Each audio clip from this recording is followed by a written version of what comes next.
तो hello everyone, welcome to education point online. तो भाई साहब आज के इस वीडियो के अंदर हम देखने वाले हैं कि tan h एक्टिवेशन फंक्शन क्या होता है। अब आप समझिए, जो आपका सिग्मॉइड फंक्शन था उसी को अगर हम थोड़ा स्केल कर दें तो आपका tan h एक्टिवेशन फंक्शन बन जाता है। स्केल करने का मतलब क्या है कि जो आपका सिग्मॉइड फंक्शन था वो 0 to 1 के बीच में आपके आउटपुट रेंज देता था, लेकिन जो आपका tan h एक्टिवेशन फंक्शन है वो -1 से 1 के बीच में आउटपुट देता है। क्या मेरी बात समझ में आई? बिल्कुल भी आपकी बात हमें समझ में आ चुकी है। अब एक छोटा सा इंक्रीमेंट यहां ये हुआ है कि सिग्मॉइड फंक्शन में वैनिशिंग ग्रेडियंट प्रॉब्लम आती थी, यहां पर वैनिशिंग ग्रेडियंट प्रॉब्लम रिड्यूस हो गई है। क्या हो गई भैया? रिड्यूस हो गई है। ठीक है, तो एक काम करते हैं, tan h एक्टिवेशन फंक्शन देख लेते हैं फटाक से। तो tan h एक्टिवेशन फंक्शन आपका एक हाइपरबोलिक टैंजेंट होता है। बेसिकली हाइपरबोलिक टैंजेंट फंक्शन होता है, इसका नाम भी वही है भैया, tan h एक्टिवेशन फंक्शन, या फिर कह सकते हैं हाइपरबोलिक टैंजेंट एक्टिवेशन फंक्शन। ठीक है, is a non linear activation function that maps in input value z to an output range of -1 to 1। तो बेसिकली z की वैल्यू को ये -1 to 1 के बीच में बाउंड कर देता है। ये एक स्केल्ड वर्जन ऑफ सिग्मॉइड है। ठीक है भैया, ठीक है। इसका मैथमेटिकल फॉर्मूला कुछ इस तरीके से दिख रहा है। अब देखिए, समझिए, यहां पर और भी ज्यादा एक्सपोनेंशियल्स इंक्लूड हो गए हैं, तो इसकी कंप्यूटेशन पावर जो कॉस्ट है वो और ज्यादा हाई हो जाएगा। ठीक है, सिग्मॉइड फंक्शन के अंदर एक आपका एक्सपोनेंशियल फंक्शन था तो उसकी कॉस्ट हाई थी, इसकी और भी ज्यादा हाई हो जाएगी। ठीक है भैया, ठीक है। अब इसका कुछ एडवांटेजेस क्या है? इसके एडवांटेज सबसे पहला ये है कि भैया जीरो सेंटर्ड होता है। जीरो सेंटर्ड होने का मतलब क्या है कि अगर ये आपका ग्राफ है तो जो आपका एक्टिवेशन फंक्शन है वो कुछ ऐसा जाता है, जो आपका tan h एक्टिवेशन फंक्शन है वो कुछ ऐसा जाता है।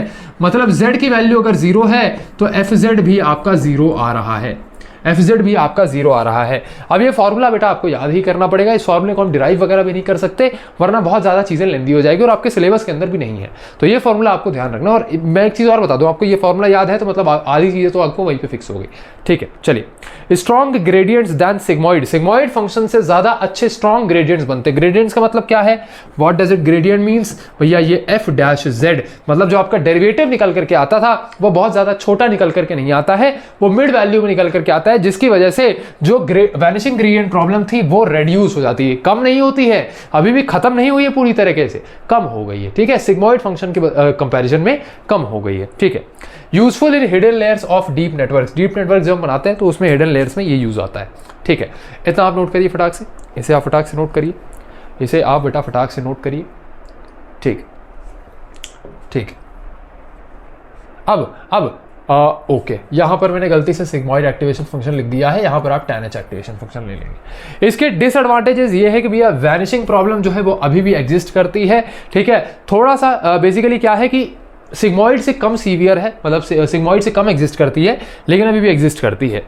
कॉम्पिटेशनली एक्सपेंसिव होता है देन ReLU। अब ये ReLU क्या है जस्ट नेक्स्ट वीडियो में देखने वाले हैं, लेकिन अभी के लिए आप समझेंगे इससे ज़्यादा कंप्यूटेशनली एक्सपेंसिव होता है। इसका डायग्राम कुछ इस तरीके से दिखता है।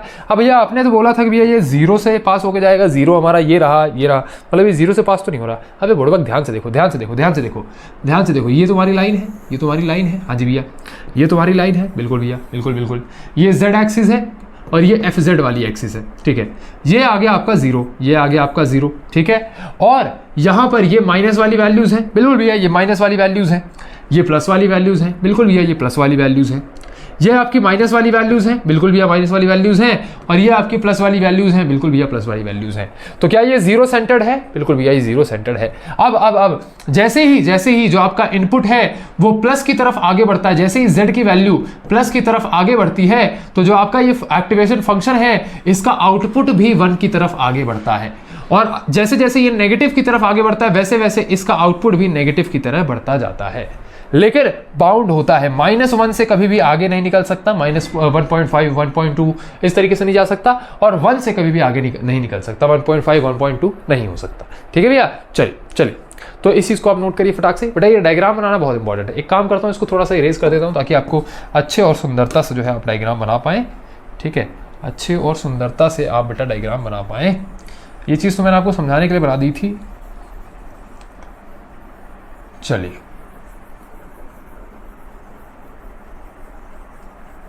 ठीक है भैया, नोट करिए इसको फटाक से, नोट करिए इसको फटाक से। एक और एक्टिवेशन फंक्शन बच गया है आपका ReLU एक्टिवेशन फंक्शन। ReLU के अंदर लीकी ReLU करके एक टाइप होता है, वो भी डिस्कस करेंगे नेक्स्ट वीडियो के अंदर। अब इसी वीडियो के अंदर डिस्कस कर देंगे, वीडियो बहुत ज़्यादा लंबी हो जाएगी, फालतू आप कंफ्यूज हो जाओगे। ठीक है, मिलते हैं आपके नेक्स्ट लेक्चर के अंदर, तब तक के लिए चीज़ों को रिवाइज करिए, नोट्स अच्छे से बनाइए, अपना ध्यान रखिए और आपका बहुत बहुत धन्यवाद।